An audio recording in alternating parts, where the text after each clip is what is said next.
한미 정상 간 통화 내용 유출 사건. 오늘은 문재인 대통령이 또 한마디를 했죠.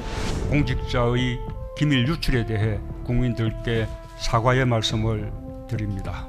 정상 간의 통화 내용까지 유출하면서 정쟁의 소재로 삼고 이를 국민의 알 권리라거나 공익제보라는 식으로 두둔하고 비호하는 정당의 행태에 대해 깊은 유감을 표합니다.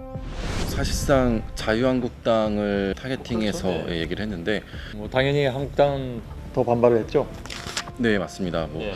뭐 나경원 대표 같은 경우에는 문 대통령이 직접 이런 갈등을 지휘하는 게 아니냐라고까지 얘기를 했고요. 그다음에 강효상 의원은 끝까지 싸우겠다라고 얘기를 했죠. 이제 총선도 한 1년이 안 남아 있고 그래가지고 분위기가 좋아지지는 않을 것 같긴 해요. 사안을 처리한 외교부에서 어떻게 처리를 하고 있는지 지금 한창 과정 중에 있거든요. 예, 그래서 네. 오늘 제가 만나본 정부 관계자에 따르면은 외교부 내 분위기가 되게 안 좋은 것도 있는데 좀 외교부 공무원들 사이에 굉장히 자존심 상하는 좀 외교관으로서의 어떤 그 위치가 그걸 흔들리는 다 이렇게 그냥 불러줬으니까 예. 모양도 안 좋았고. 굉장히 자존심 상하는 사건이다. 예. 예, 좀 그런 분위기가 또 깔려 있다고 합니다. 예. 어떻게 그러면 외교관 K 씨가 강효상 의원에게 알려주게 됐는가? 보이스톡으로 전화가 강효상 의원에게서 왔고 일단 그러면서 좀 분위기를 알려달라는 식으로 얘기를 했다고 K씨는 주장을 합니다. 그러다가 정상 통화 내용까지 알려달라. 특히 뭐 요록을 좀 있으면은 보고 내가 아는 내용이 맞는지 좀 확인해달라라고까지 사실상 직접적으로 요구를 했다고 합니다. 근데 K씨의 주장에 따르면은 이것은 뭐 외교관의 업무가 아니겠느냐. 이 사람이 좀 그릇된 생각을 가지고 있다면 그거를 좀 바로잡아 주는 것이, 왜냐하면 강효상 의원은 한미 관계에 대해서 부정적인 어떤 본인의 의견을 계속 피력을 했다고 해요. 물론 K씨의 주장입니다. 그래서 바로잡기 위해 얘기를 하다가 본인이 좀 업무가 급해서 어쩌다 보니 실수로 표현까지도 좀 일부 얘기를 하게 됐다는 게 K씨의 주장입니다. 예. 그리고 한 가지 더 좀 쟁점을 짚어보면 변호사들의 어떤 자문을 통해서 좀 짚어본 것인데 이게 업무 연관성이 있었느냐. 사실 이 강효상 의원은 외통위가 아니고 또 이 K씨도 그 기밀 문서를 볼 수 있는 위치에 있는 그 해당 부서라고 해야 할까요? 있는 사람이 아니었기 때문에 전문가들이 보기에는 좀 둘 다 직무 관련성이 좀 떨어져 보인다.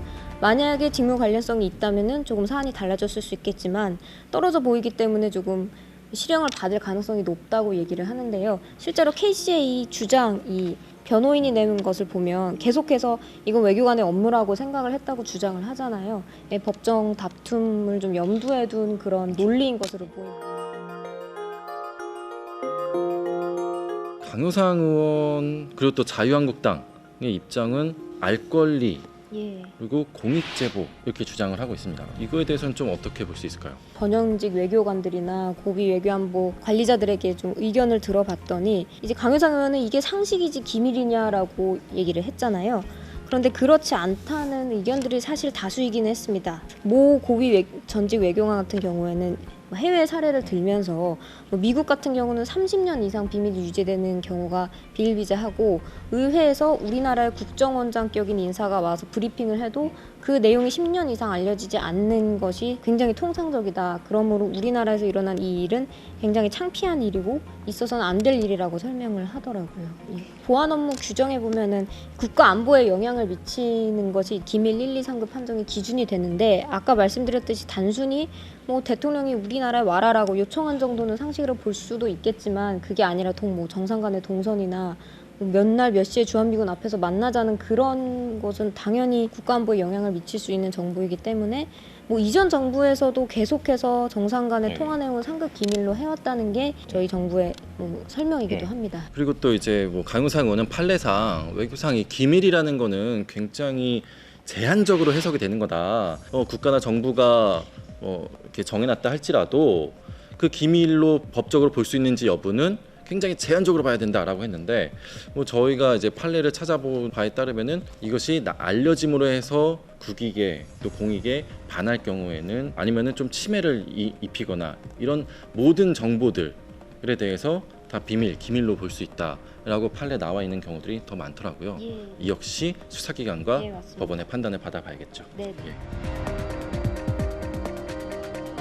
이번 건뿐만 아니라 뭐랄까 이제 출처를 알 수 없는 외교 소식통 이런 익명의 외교 소식통 출처를 통해서 한미 관계 예. 또 대미 대북 외교를 좀 흠집내는 예. 기사들이 지난 한 1년여 동안 계속해서 예. 나왔잖아요. 예. 이런 것들에 대한 전반적인 좀 모니터링이나 예. 감찰이 필요하다라는 목소리도 예. 좀 나오고 있다고 합니다. 예. 하지만 그건 지켜봐야 될 부분이고요. 네, 예. 맞습니다.